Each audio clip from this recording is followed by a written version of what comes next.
Kia ora, Internet!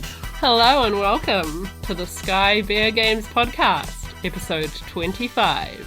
In which we talk about more Ravenloft. Ooh. For the first time that I can remember, New Zealand has actually got the new D&D book at the same time as the rest of the world. Oh, damn. Okay. Which, normally, we have to wait months, guys. I only just got myself a copy of Tasha's Guide months after it came out in the rest of the world, because we were waiting for so long, and then the copies sold out instantly, and I had to wait for the restock. Oh. 6 months later or so.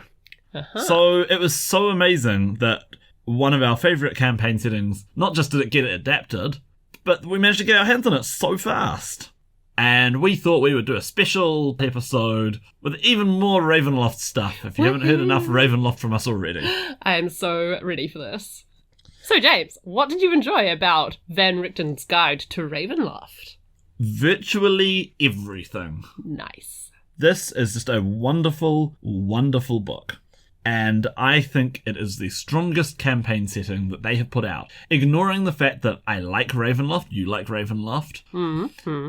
But I think that this book, it really sort of solidifies a trend that I've been seeing with 5th edition with their campaign setting books. It's a shift from how campaign settings used to get approached back in the day to how they are now.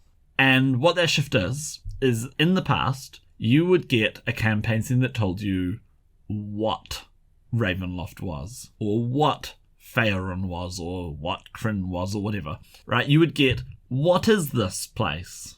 Whereas Van Richten's Guide to Ravenloft fundamentally doesn't care about the what. It's the who? It's the how. Oh, the how. It's how do you Ravenloft. Okay, cool. And that is so much more useful. Yeah, I can see that. Gothic horror, yeah. Yeah, how do you do this? And we'd already been seeing this. There's so many pages of tables in, say, Theros, for example. But I don't think it broken down as neatly as Ravenloft does it. And you compare it to the fairly anemic Sword Coast Adventurers Guide, which was passes for the Forgotten Realms campaign setting. It was a skinny book. It's a skinny book, but also it's a skinny content, because mostly what that one is about is a gazetteer of all the different towns. Right. And the thing is, if you want that information, firstly, it already exists. True. But secondly, it doesn't matter. It really doesn't matter if this noble family raises their horses in this town or that town, because really you should just make something up. And I know people who have refused to try and engage with a particular campaign setting, say the Forgotten Realms, because there is so much information about what is in the Forgotten Realms that it becomes daunting. How can you possibly keep track of everything? Which is why I think Ravenloft's idea of, here's the basics that you need to know, but you can just make the rest up. Or in many cases, here's a bunch of options about what is going on, but here's how you use that. And I think that's just much more interesting. So, let's go through the book. I've got the standard edition, which has a beautifully cheesy cover, with Strahd doing jazz hands in front of our investigators. So we start off with actually a fairly short section for player options. Oh, yeah. I know it's a truism for role-playing books that are aimed at players sell better than books that are aimed for GMs, because you've always got more players. And so every single book has to have player-facing material, but this doesn't have an awful lot. There's only 2 new subclasses. There's the College of Spirits, which is a bard class that can summon up ghosts to sort of reenact important stories. Cool. Which is cool. And there is the Warlock of the Undead, who has an undead patron. Okay. Very on theme. Cool. They're cool. They're not the most exciting things ever. They're not unexciting either. You know, they're fine. They're on brand. They're good. Yeah. There are also the new lineages, which are sort of like races, except the implication is that you can gain these during play, which I think is a really cool idea. Cool. So you've got, I am a part vampire now, I am a part witch now, and I am a part zombie now. Not where? Nope, not where. Okay. Though it'd be easy enough to whip together one of those. Sure. For these. So the idea is, let's say you're playing Curse of Strahd and Strahd beats you all. Oh no, campaign's over. Or is it? Because Strahd got scared off before he could finish draining your blood, and now you are all dampires. Like vampires, but dampires. Right. Isn't it pronounced dumpier? Sure, dampier. Or you're all dead. Oh no, it's awful. But then your bodies were used to make flesh golems, and now you are all reborn. Oh dear. Or you can just start as one of these if you just want to be, do your best blade. So yeah, these are quite cool just because they give you some new race options, but also because of that storytelling potential of just because you're dead doesn't mean the story has to be over. And that's a good thing, because in D&D, normally when conflict resolution is lethal, if something goes wrong, the game's over. And so this gives you a really cool path to go, okay, you all died, the dice hated you, and you were dumb and did stupid tactics, and you all died, TPK, and now you wake up. Cool. And you've been resurrected by a witch, or you've been partially turned into vampires, or whatever. I like it. So, very cool. The final player-facing option is a do-over of how powers checks work. So back in 2nd edition and 3rd edition, one of the concepts was that players would gradually commit evil acts, and they would gain powers and curses as they went. And once they committed a certain critical mass of these, they would become a Darklord themselves. The thing was, as long as you weren't a mass murderer, which, okay, alright, so D&D players, so that's a bad analogy.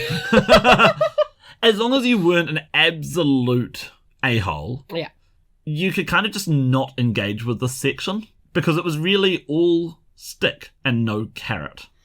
So what if it was the other way around? Oh dear. What if it was carrot facing, not stick facing? So you get rewarded for going to the dark side. So now what it is they are called dark gifts. And these could happen for any number of reasons. This could be something that you just have as, I was born with a special ability, a spooky special ability.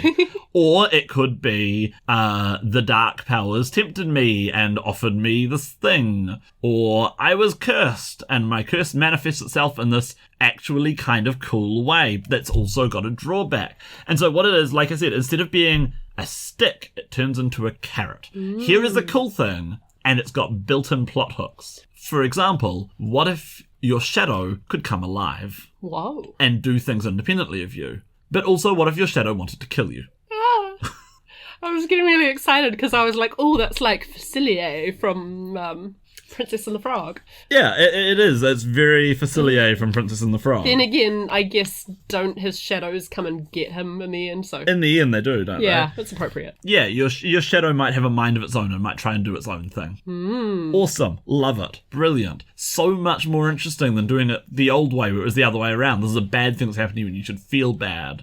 Now it's like, yeah, I like the idea of having a character who's like maybe got something weird and spooky and not safe wrong with them. And the implication with all of these is now you, the player, are choosing that you want this, rather than it being something that's been foisted on you by the metaphysics of the world. So the next section is, to me, the heart of the entire book. It's what we're going to be focusing the second half of this podcast about. Sweet. This is how to create your own domain of dread. Ooh. Before we get into the very extensive list of domains that they're covering in this book. Damn, I just saw how long that is. Each of the individual domains gets about, 6 pages on average for the featured ones. Less for, at the end, they just have a shorter section where they're all skimmed over. Right. But the section on how to create your own domain of dread gets 22 pages. Okay. And this is all about how to make your own Darklord, how to make your own domain, what the different types of horror are, how to play to those genres. It's really good, meaty stuff. And it emphasizes the key things that you should be having. You should have the sort of personal relationship between your hero and your monster. You should have the monster should in a way be a dark reflection in the way that like a lot of Batman villains are of the protagonist. So that you've got this relationship that's built, which when we played Curse of Strahd, Claire, this was one of the things that was really strong. We really built that relationship between your character and Strahd. Oh, yeah. And we really built them up as being opposite numbers to each other, but having a lot in common below the surface. And so this is about explicitly taking that and running with it. And this is where they also go into the different types of horror. So in the past, Ravenloft never was quite sure what sort of horror it wanted to be. It was gothic horror, but it was gothic horror where everyone was running around with fireballs, so it's a little bit awkward. Whereas now you've got body horror, cosmic horror, dark fantasy, folk horror, ghost stories, gothic horror, and other horror genres. Okay. All of which get a 2-page spread going over what the major tropes are and what the expectations are and the themes that you should be going for with them. And then the sort of minor supporting genres, you've got disaster horror, occult detective stories, which is if you like horror but like maybe not too much, sort of a more supernatural sort of thing, psychological horror, and slasher horror, which is cool. And so yeah, this section to me is really about how do you Ravenloft. Sweet. This is awesome. Sounds good. Yeah. But yeah, we'll be going into that in more detail in the second half of this because we are going to use their guidelines and we are going to make a Darklord and a domain. Make a Ravenloft. We're going to make a Ravenloft. Sweet. We'll do it live. Yeah. We've done no prep for this. We're going to do it all on the spot, improv it. It's going to be really fun. I'm looking forward to it. Cool. So what's the humongous section that comes after? So the humongous section after that is where we go through all of the domains of Ravenloft, one by one. Wow. Not all of them, of course. So this is very much a reimagining of Ravenloft. Oh, okay. A lot of old stuff shows up in here. And one thing that I, as a long-time enfranchised Ravenloft fan, appreciated is every time they change something around, they just throw out a little bone of like, but we haven't forgotten you, long-time fan. For an example, there are a couple of old existing domains, Dementliu and Valachan off the top of my head, where the Darklord has been completely changed. Oh. Because they've got a new Darklord who better reflects what they were doing or is more fitting for the time or... And in both of those cases, the old Darklord is still around. Oh! In a different form. Huh. In Valachan, the old Darklord got killed and replaced, but he's still kind of around and can give the players advice, which is cool. And in Dementliu, the old Darklord is in a plot hook where he can just show up and say, I'm the rightful ruler. Which is cool, I like that. So if you want to engage with those old characters, they're there. If you don't worry about them. One of the big things that I was worried about going into this as an old fan, in the past, a lot of the main Ravenloft domains were collected together into the core. And one of the big changes that this edition has done is it has gotten rid of the core. There is no core. All of the domains are now floating around independently with no links to each other. I like that. See, I get how in older editions they would sort of try and categorize everything in a very sort of like Victorian scientific way, right? Like how you'd organize the planes. But Ravenloft, the whole point of Ravenloft is that it should defy categorization, right? I always felt a bit weird how in the old editions there were about 4 or 5 different classifications for what sort of things you had. You had this is the core, this is a cluster, this is an island of terror, this is a sinkhole of evil, this is a You are now reaching the elbow of despair. Yeah, there were all these sub-classifications and I like the new they're all just domains. Yeah, cool. Yeah. There's an example in the book of a domain inside another domain. Oh. And the book just says, yeah, this shouldn't happen according to the rules. What ifs? Deal with it. I like it. Doesn't matter.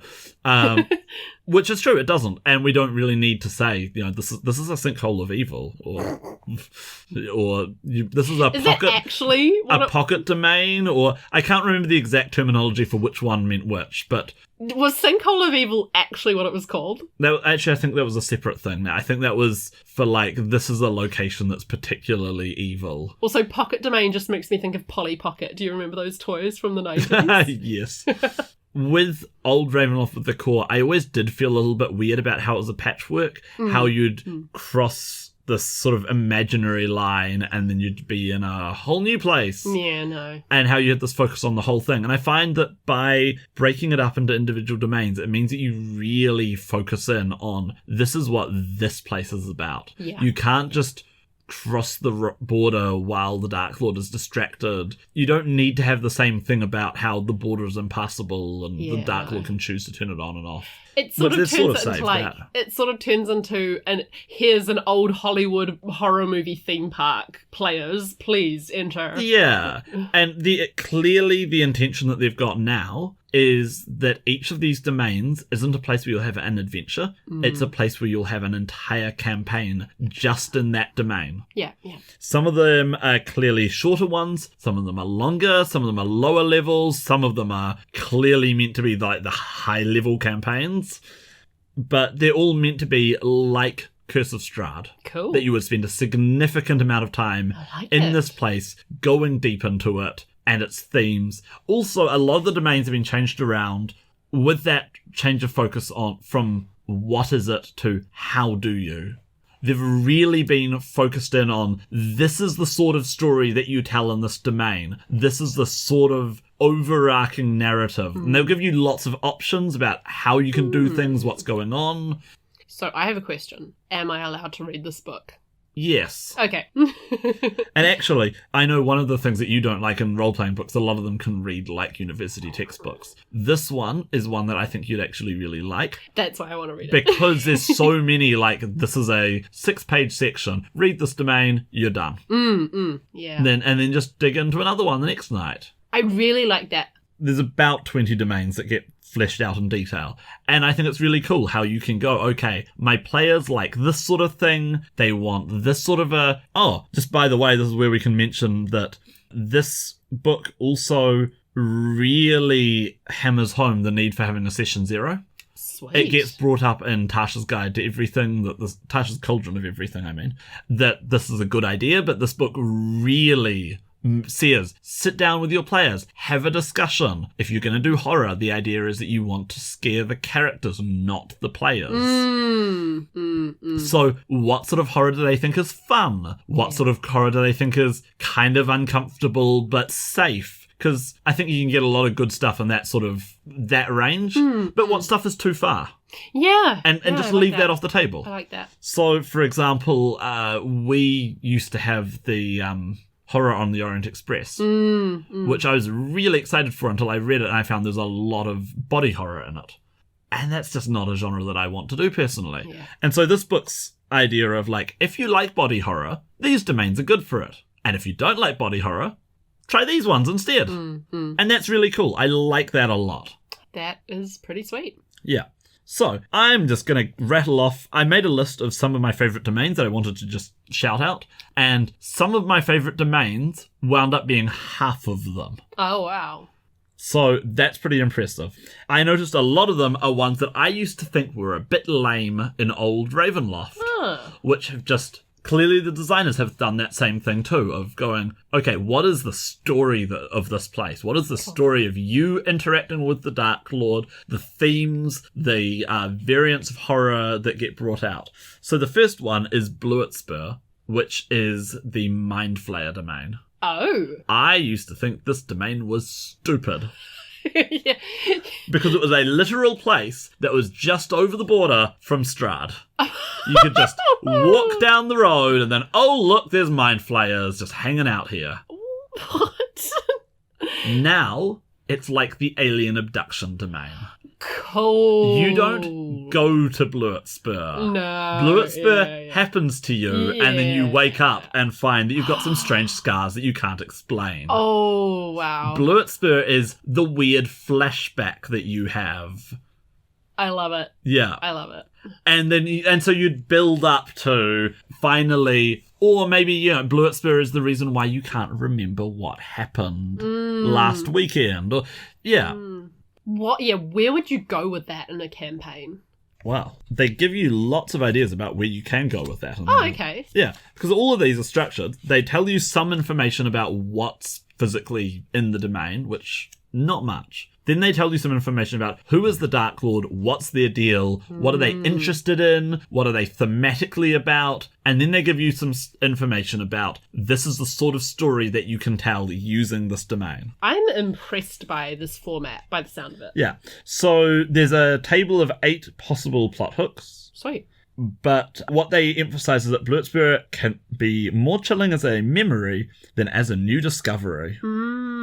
And so the idea is that you don't go to Bluetspur, you have been to Bluetspur. You try and figure out what happened to you, what they wanted from you when you went there. Wow. There's a table of lost memories that you could try to unlock, or that you could have as little flashback visions. There's a note about the most effective way to reveal characters' missing memories is to revisit them as an adventure. You might run lower level versions of their characters to represent their past selves, or forgotten versions of themselves who are perhaps very different to how they are now. Jeez. Death doesn't matter because, you died in your memory. And you're still here now, so what's up with that then? Oh, I like the sound of this. So, this is the domain that they've chosen to really focus on cosmic horror, which is the sort of Lovecraftian horror.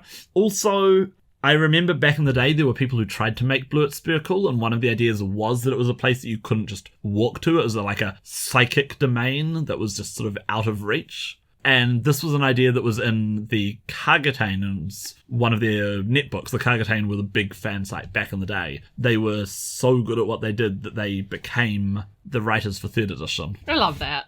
And I remember them having this exact take on Bluetspur back in the day. So seeing that done like this was like, hey, did you get the idea from them? If so, awesome, you stole from the best. Within no, thanks to them in the beginning of the book or anything. Weirdly, the 3rd edition stuff seems to have been almost entirely ignored. Huh, okay. I haven't seen any references to it.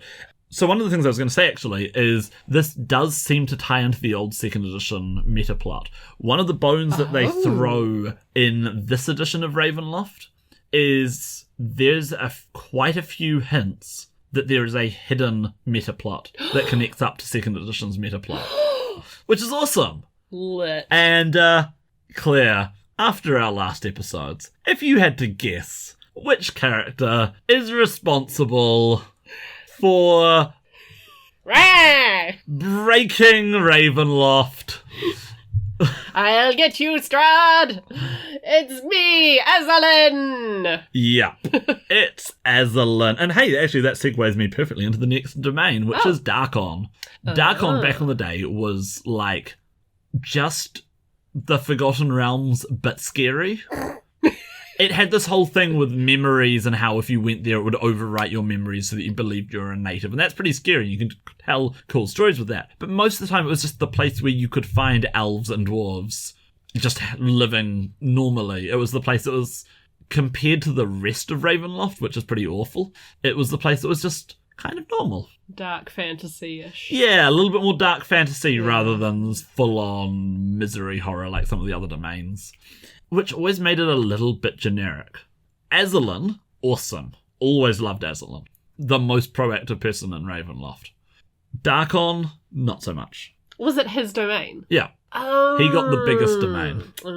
It's twice the size of Barovia. This tells you, I didn't know that was his domain. He's so much more iconic than his own domain. Yeah. Whereas, Strahd plus Barovia are they go together so much. Whereas, Azalin's thing is he's from Greyhawk originally. He basically got Greyhawk. Yeah. Got it. And Azalin being Azalin, he walked into the mist going, I'm so much better than Strahd, and got a domain that's twice the size.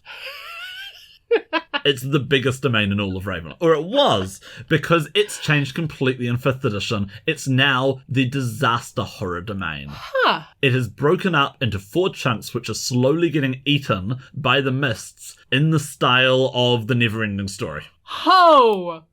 And there are What? different warlords who are trying to establish themselves as the new Dark Lord. Aslan is missing. No one knows what happened to him, except if you read between the lines. He very clearly, if you know your Ravenloft, he very clearly shows up in the book somewhere else.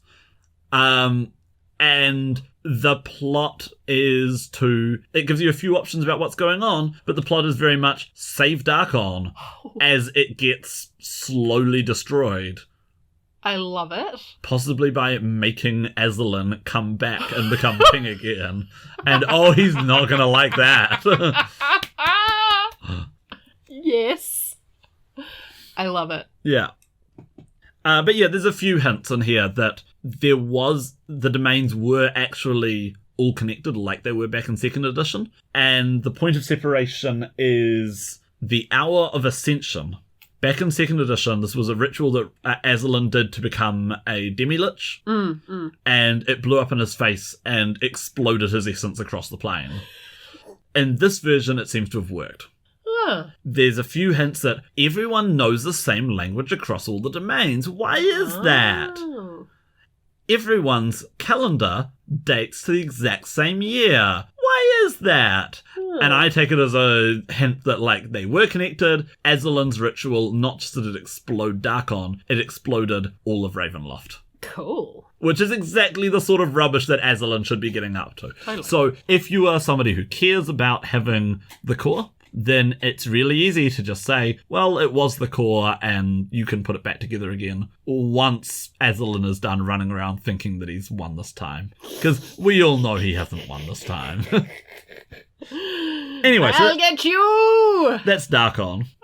The next domain is another one which I always used to think was lame back in the day, which has been completely retooled. Dementliu was sort of one of the intrigue domains. It was a little bit sort of dangerous liaisons. Cool. It was... The Darklord was a guy who could mind control you, whose flaw was that he just wanted love, which back in the day, that was like everybody's flaw. Yeah. Everybody's flaw was, I just want to be loved, and it kind of made them a bit boring. Yeah.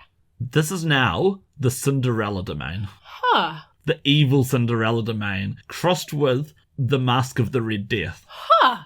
Okay.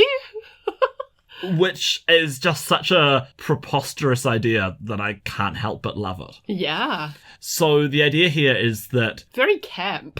Oh, very camp. Everybody wants to go to the Great Ball. Nobody gets enough tickets or invites. And so this is the domain of social anxiety. This is the domain of faking it until you're making it, but you can never make it. This is 100% the domain of chopping off your toes to fit in the shoe, right? Oh, yeah. Yeah. And so our new Dark Lord for this domain is Cinderella Domain, who throws the parties. And in her backstory, you'll find, she is Cinderella. And let me guess, she has no toes. No, she is also the Red Death, though.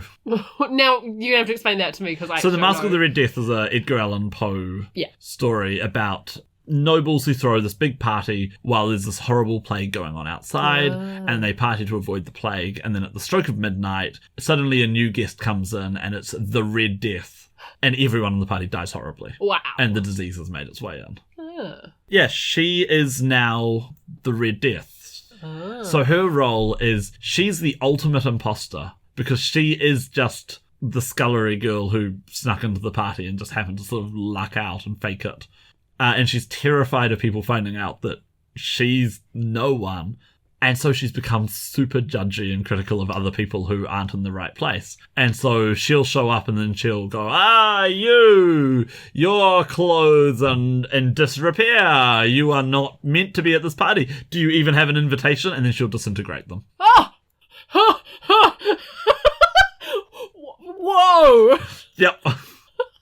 And so the idea is that the PCs are going to wind up infiltrating this party and having that anxiety of, dear God, let no one see that we're out of place. We don't actually know how to do the dances. We don't actually know what the polite behaviour is. But it turns out no one at the party does. Everyone is faking it. There are a couple of witches who live at the north side of town who will totally hook you up with a pumpkin turning into a carriage if you need it, and they'll make all the finery that you need if you're just willing to make a deal with them. Oh my god. Love it. Watch out for Regina George, everyone. Yeah. Really cool new concept. And actually that's something I've been finding with all of the domains.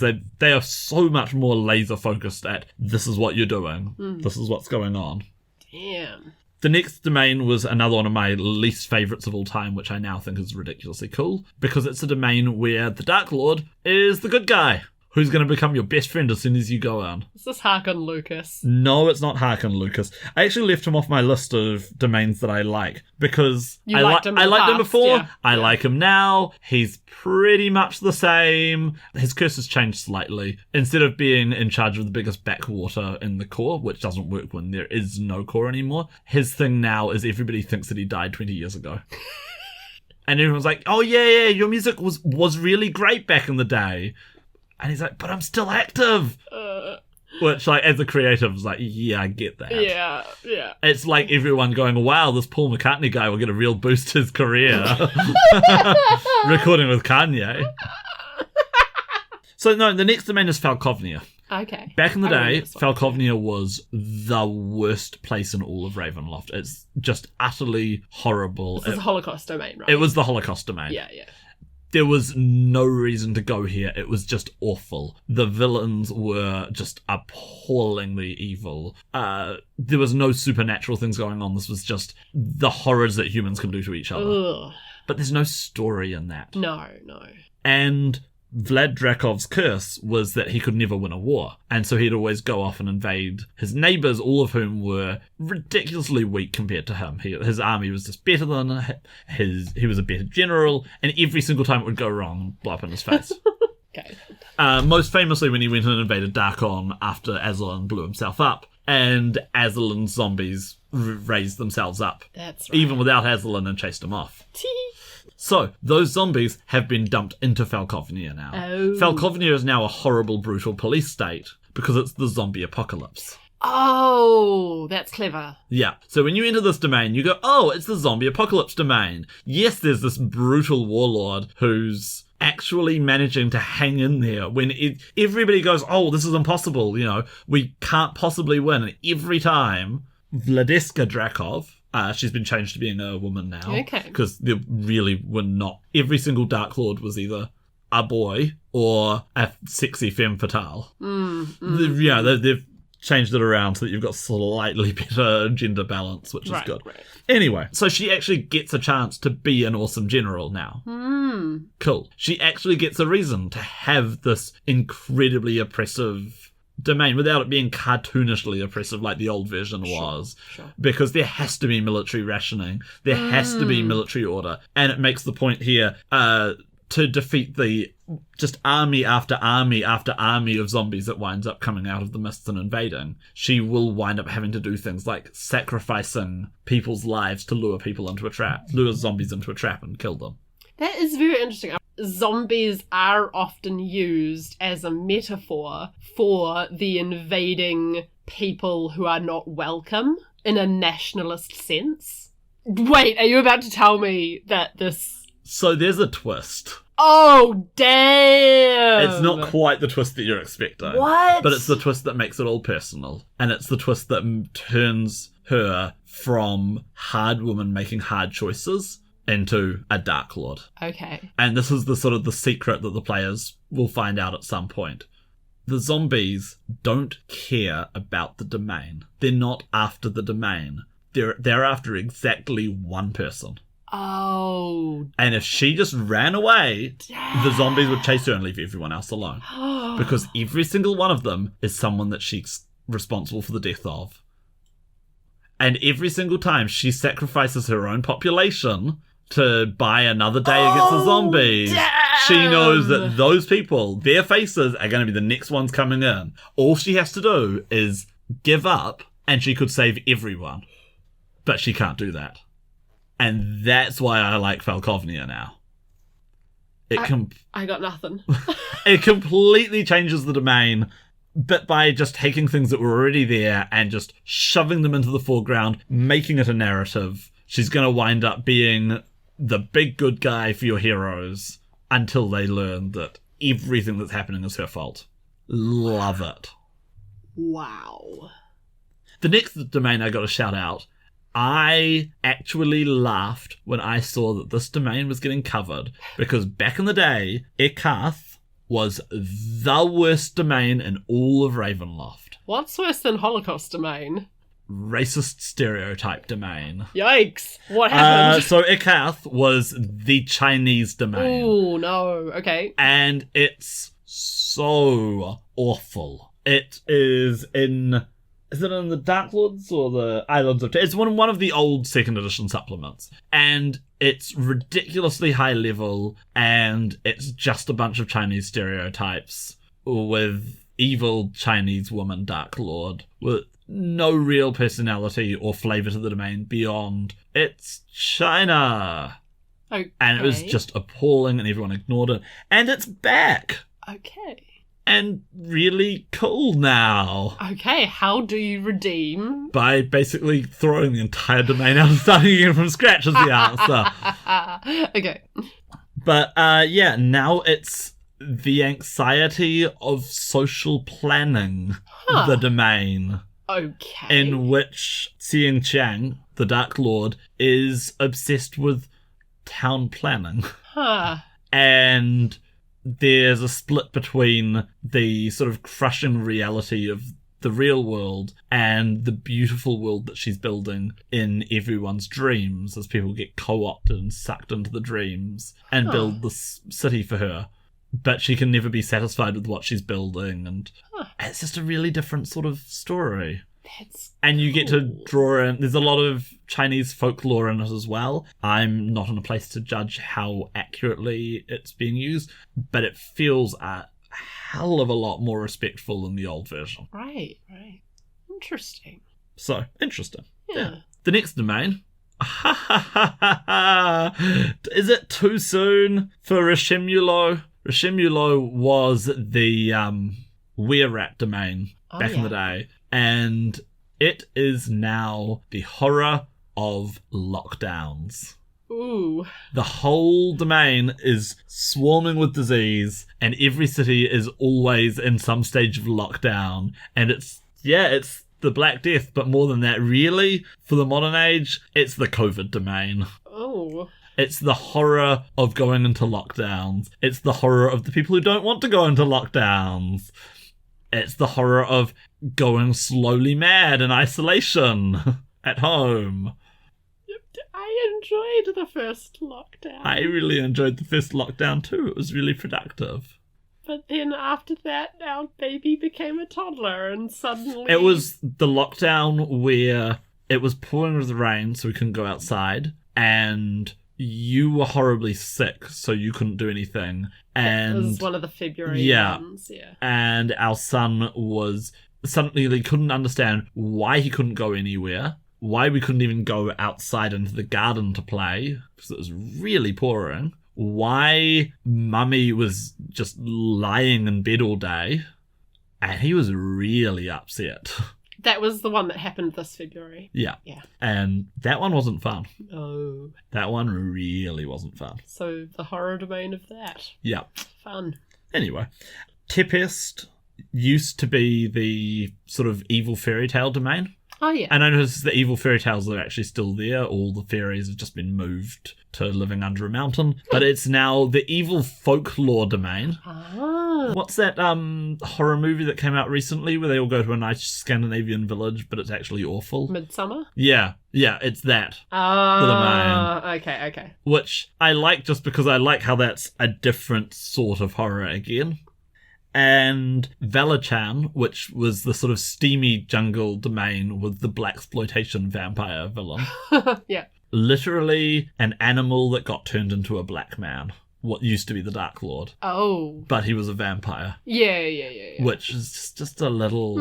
yeah. Blackula, but he's literally an animal. Blackula, but made by Dr. Moreau. Yeah, it's just a little unfortunate. Yeah. So he's now officially been killed, but his head is still around if you want to talk to it. Okay. But it's now turned into, basically, the Hunger Games domain. Oh. And I like that. Yeah. I like the sort of emphasis on new horror things. So this is the domain of the hunt or be hunted, the most dangerous prey. The Darklord likes to gather up lots of people and then release them into the jungle and say, you've got to make your way to one of these shrines and you can work as a team, wink, wink, or individually. Yeah. But... I'm going to be hunting you the whole time, and all the wildlife is going to be trying to kill you, and all the contestants are going to be trying to kill each other. Oh my god. And you know what? I like that as, like, there's the story, that's what's going on. Oh, it also says she's going to cheat. Because of course she is. Yeah. You can go find the head of the previous Darklord, you can learn all the secrets, it's cool. Cool.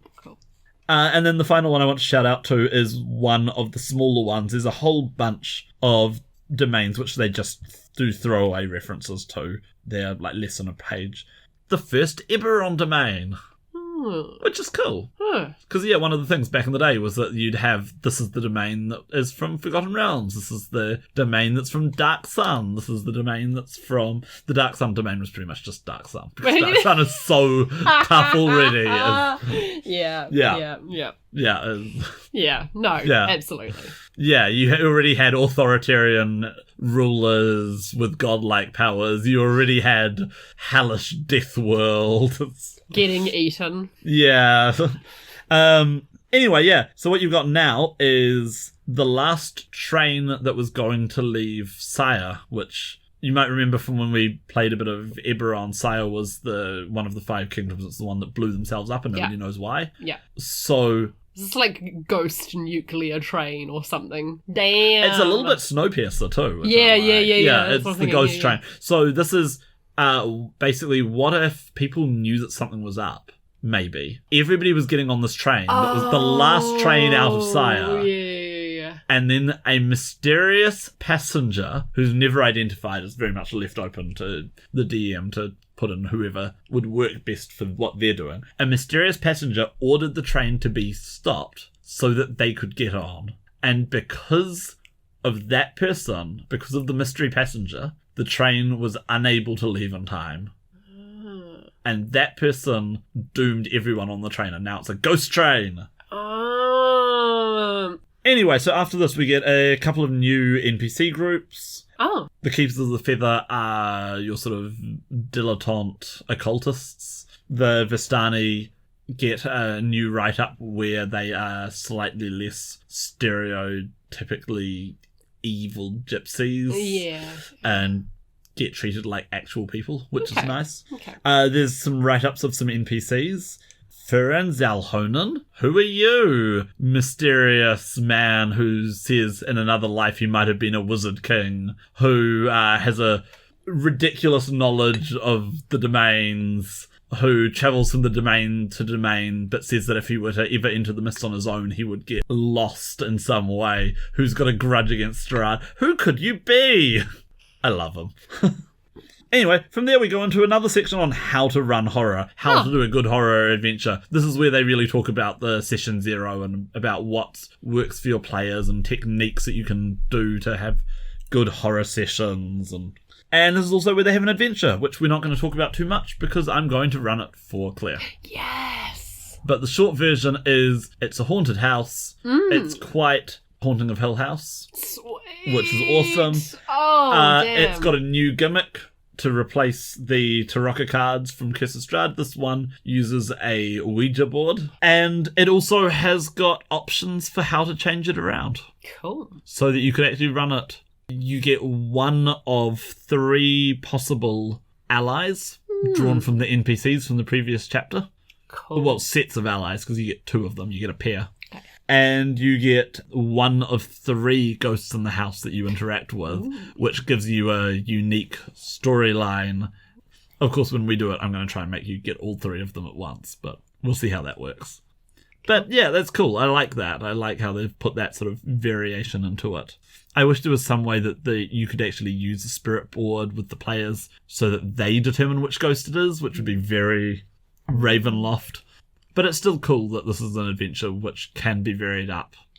And finally, you have a big section of monsters. Not actually as big as you might expect from previous books like this. Like the Ravnica one had a huge monster section, whereas this one has more of a focus on if you want a monster and it doesn't exist, just get something that does exist and just kind of change some numbers around. Sweet. So, which is actually a theme throughout. They give you stats for every single one of the Dark Lords by just saying, look, it's a vampire. This is a vampire. Use the vampire stats. Just change them around a bit. You know, look, this guy, he's a mummy. Use the mummy stats. Do you think that less experienced GMs would be okay with that? I think they would be with the advice that they're giving here. Okay. Because they make the point. They take a couple of examples. They take one old monster, the goblins. They're like goblins, but Scottish. Or at least in one adventure they were. They had, like, evil caber tossing. Anyway, they say, look, just call it a hobgoblin, give it a special attack, done. Okay. Yeah. They give an example of a sort of folklore monster, the Bagman, which is a thing that lives inside bags of holding. And there's the urban legend that if you say, follow my voice 3 times over an open bag of holding, then it will come for you. Ah! And they say, look, it's got a cool name, it's got a cool plot hook, it's got a cool vibe going on. Stat-wise, just call it a troll. Right. Give it the ability from this other monster as well. You know, give it a couple of abilities from some other monsters so it's a bit unique. But just, you know, it's a troll with some cool flavor text and a very minor rules tweak and call it a day, you're good.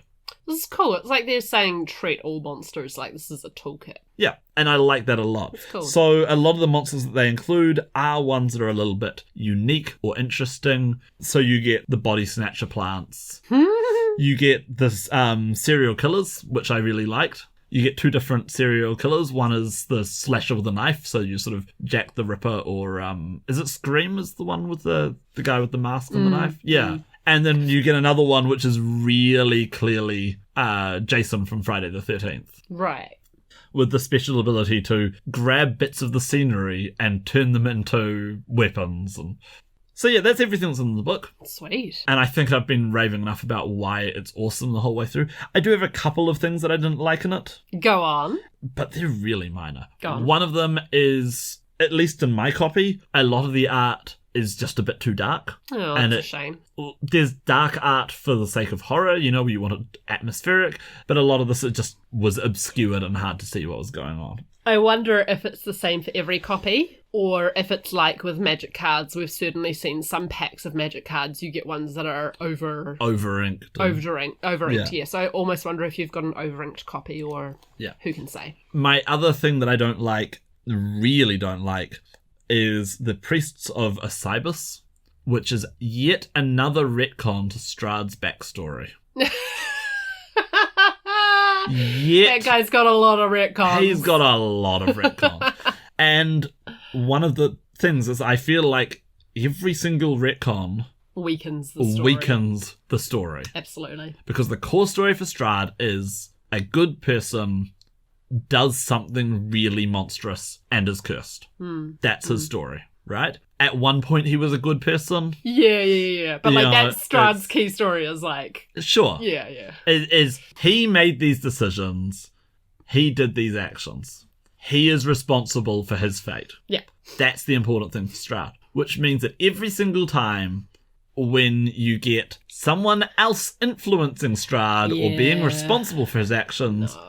I think it weakens it. So in this case, the Priests of Asibus are a cult who want to get Darklord powers for themselves, and Strahd and his adventuring party buddies, that's a new one, were responsible for beating their lord, so they manipulated him into becoming the first Darklord.